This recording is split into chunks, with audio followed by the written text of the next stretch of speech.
एक बार फिर से आप सबका ठोस अवस्था नामक इस वीडियो लेक्चर में स्वागत करता हूं। दोस्तों, जैसा कि आप जानते हैं कि पिछले वीडियो लेक्चर में हमने 7 प्रकार के क्रिस्टलीय समुदाय पढ़े थे। उन 7 प्रकार के क्रिस्टलीय समुदायों के 14 प्रकार की विभिन्न विभिन्न एकक कोशिकाएं बन रही थी, जिन्हें हमने नाम दिया था ब्रेवे जालक। अब आज हम बात करने वाले हैं संकुलन क्षमता, जो कि ठोस अवस्था से ये चीज है। क्या संकुलन क्षमता? संकुलन क्षमता क्या होता है, चलिए इसे समझते हैं। एकक कोशिका के अंतर्गत अवयवी कणों द्वारा घेरा गया कुल आयतन संकुलन क्षमता कहलाती है। समझो इसे। मतलब कि एकक कोशिका हमने बताई थी, जैसे कि है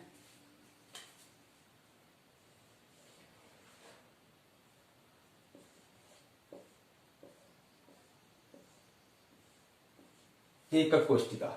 एकक कोशिका में अवयवी कणों द्वारा घेरा गया कुल आयतन क्या कहलाता है? संकुलन क्षमता।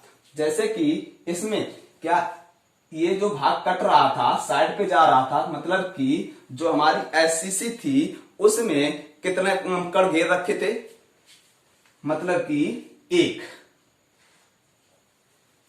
इसके आज जो प्रभावी कणों की संख्या आ रही थी, कितनी आ रही थी? 1। इसी प्रकार हम क्या कहेंगे कि एकक कोशिका के अंतर्गत अवयवी कणों द्वारा घेरा गया कुल आयतन क्या कहलाता है? संकुलन क्षमता। इसे ऐसे भी समझिए, मान लो एक गिलास है हमारे पास, एक गिलास है। अब इसमें मान के चलो इतना पानी भरा हुआ है, पानी भरा हुआ। तो अगर हम कहें इस गिलास की संकुलन क्षमता क्या है, तो क्या कहेंगे? मतलब कि इस पानी द्वारा, जल द्वारा जितना आयतन घेरा जा चुका है वो उसकी क्या कहलाएगी? संकुलन क्षमता। क्लियर हुई बात? जैसे मान लो टोटल इसको हम मानते हैं 100%। 100% है इस पात्र का आयतन, ठीक है। अब इसमें मानते हैं ये 50%। 50% किसने घेर रखा है? जल ने। तो ऐसे समझिए आप, इसको आप ml मान लो, इसको भी ml मान लो। मतलब कि इसमें पानी कितना आ सकता है, जल कितना आ सकता है अपना? 100 ml। अब इसमें है कितना? 25 ml। तो क्या कहेंगे? 25 ml घेर रखा है किसने? जल ने। कितने को? 100 को। इसमें अब आप देखिए, परसेंटेज जब हम वैल्यू निकालते हैं तो 100 से मल्टीप्लाई कर देते हैं, यही तो करते हैं। अब तो क्या आ जाएगा हमारा? 25%। तो इस गिलास की हम संकुलन क्षमता क्या कहेंगे? 25%। क्लियर हुई बात? वही चीज इसमें, मतलब कि अवयवी कणों द्वारा इस एकक कोशिका का घेरा गया कुल आयतन क्या कहलाएगा? संकुलन क्षमता। क्लियर हुई बात? ठीक है, आगे बढ़ते हैं। उम्मीद करता हूं आपको समझ में आ रहा होगा। समझ में आ रहा हो तो कमेंट बॉक्स में कमेंट जरूर करें। आगे देखिए, इस संकुलन क्षमता का एक फॉर्मूला निकल के आता है। सॉरी, यहां पे मल्टीप्लाई में 100, तभी तो परसेंटेज में वैल्यू निकलेगी। ठीक, तो संकुलन क्षमता क्या होता है? एकक कोशिका में अवयवी कणों का आयतन, अवयवी कणों का आयतन, या ऐसे कह सकते हैं एकक कोशिका में अवयवी कणों द्वारा घेरा गया आयतन, ठीक है। उसके बाद एकक कोशिका का कुल आयतन, ठीक है, मल्टीप्लाई 100। अब आगे बढ़ते हैं। देखो, इसे हम डिफाइन करते हैं थोड़ा। तो संकुलन क्षमता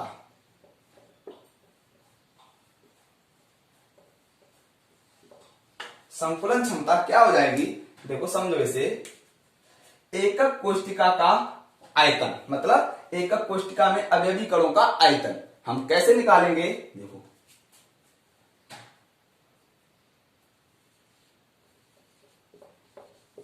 प्रभावी कणों की संख्या। अब देखो मल्टीप्लाई में क्या लेके आएंगे, एक कण का आयतन, एक कण का आयतन,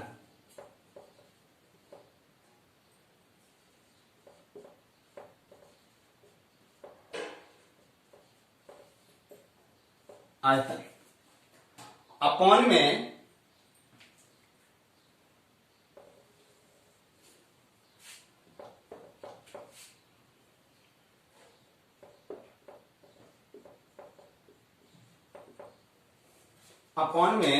क्या होगा, एकक कोष्टिका का कुल आयतन, एकक कोष्टिका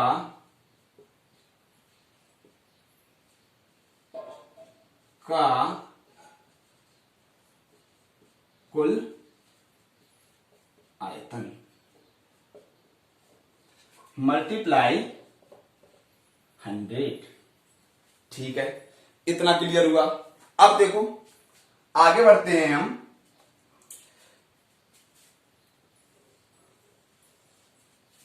संकुलन क्षमता,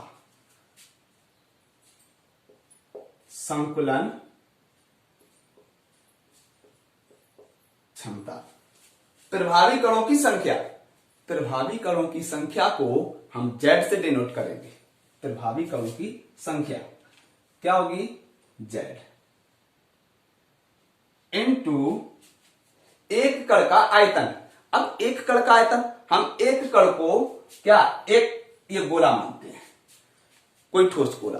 अब एक ठोस गोले का आयतन क्या होता है, 4/3 पाई आर क्यूब। आपने पढ़ा होगा हाई स्कूल में 10th क्लास में, 4/3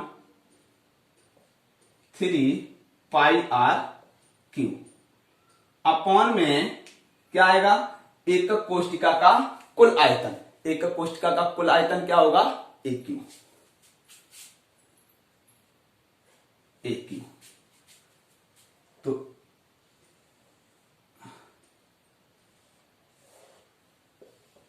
मल्टीप्लाई 100, ये चीज यहां से निकल के आती है। संकुलन क्षमता के लिए ये फॉर्मूला हमारा निकल के आता है। अब देखो यहां पे Z बराबर क्या है, प्रभावी कणों की संख्या। ठीक है, इसको रफ कर दें। ठीक है,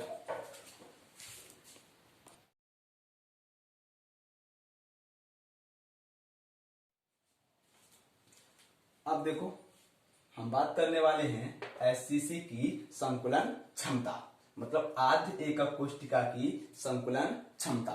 देखो इसे हम कैसे डिनोट करेंगे, समझो। एससीसी में क्या होता था,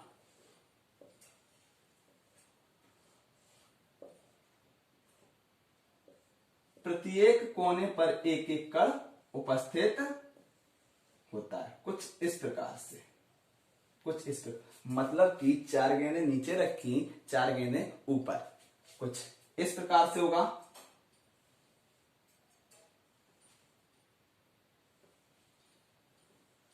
इस प्रकार से, मतलब कि आप देखो 4 गेंदें ऊपर रखो, 4 नीचे, बीच में कुछ जगह खाली दिखेगी कि नहीं दिखेगी, दिखेगी ना।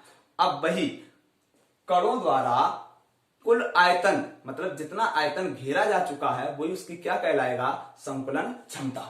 अब संकुलन क्षमता अगर इनके केंद्रों को हम मिला दें कुछ इस प्रकार से, कुछ इस प्रकार से, ऐसे ही तो होगा, और 4 गेंदें ऊपर रखी है, तो इसकी संकुलन क्षमता की बात करें अगर हम, तो क्या होगा, देखो यहां पे समझो, ये मानते हैं घनी है, घनी में क्या होता है, ये ए है, कोई भी भुजा हम ए मान लेते हैं, तो ए मानते हैं तो कोई एक भुजा हम ले लेते हैं इस प्रकार। इस पे एक कड़ रखा है, एक कड़ इस पे रखा है, छोटा बड़ा हो गया, एडजस्ट कर लेना। तो यहां पे क्या होगा, देखो ये पूरी भुजा हमारी क्या है, ए।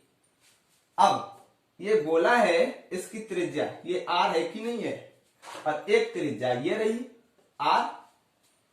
टोटल कितना हुआ, ए बराबर 2r लिख सकते हैं कि नहीं। इस भुजा को या हम ए कह दें या हम 2r कह दें, बात तो एक ही है। तो यहां से हमने क्या निकाला, ए बराबर 2r, ठीक है। तो यहीं से आगे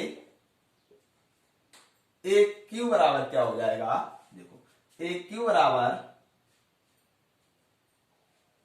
2r का होल क्यू होगा कि नहीं। अब इसी प्रकार आगे ए क्यू बराबर, चलो ए क्यू बराबर 8r क्यू होगा कि नहीं। तो यहां से हमने ए क्यू पता कर लिया। क्लियर हुई बात। अब आगे बढ़ते हैं, अब संकुलन क्षमता की बात करेंगे। फॉर्मूला पुट करेंगे, क्या होगा, संकुलन क्षमता बराबर, देखो Z क्या होता है, प्रभावी कणों की संख्या। तो आप बताइए अब एससीसी में प्रभावी कणों की संख्या क्या होती है। अरे भैया एससीसी में प्रभावी कणों की संख्या हमने बताया था कितनी होती है, 1 निकाला था ना, 1। अगर पिछला वीडियो लेक्चर आपने ना देखा हो तो उसे जरूर देख लें, उसमें हमने इनकी बात की थी, ये एससीसी, एफसीसी, बीसीसी, इनके प्रभावी कणों की संख्या हमने कैसे निकाली थी वो हमने बात की थी, उसको जरूर देख लें। तो एससीसी की प्रभावी कणों की संख्या कितनी होती है, 1। तो हम फॉर्मूले में पुट करते हैं, ठीक है। तो जेड की जगह पे हम 1 लगाते हैं, into 4/3 pi r cube, upon में ए क्यू की जगह 8r क्यू हो गया, मल्टीप्लाई 100। कुछ नहीं किया हमने, बस फॉर्मूले में उनकी वैल्यू पुट की है और कुछ नहीं किया, ठीक। अब क्या होगा, हम इससे इसे कैंसिल कर देंगे, क्या बचा, देखो 1 इंटू 4/3, ठीक है, इंटू पाई, अपॉन में क्या होगा 8 इंटू 100 हो गया। पाई की जगह पाई की वैल्यू लगा दो 3.14 हो गया। अब इसको आप, कैलकुलेशन तो आती होगी ना भाई, 12th क्लास में पढ़ते हो, इतना तो आना चाहिए आपको कैलकुलेट करना, ठीक है। तो जब आप इसको कैलकुलेट करेंगे तो आपको इसकी संकुलन क्षमता मिलेगी 52.4%। संकुलन क्षमता कितनी मिलेगी, 52.4%। अब इसका मतलब क्या हुआ, मतलब कि एससीसी में जो हमारा प्रभावी कणों ने आयतन घेर रखा है वो कितना घेर रखा है, 52.4%। टोटल कितना होता है, 100%।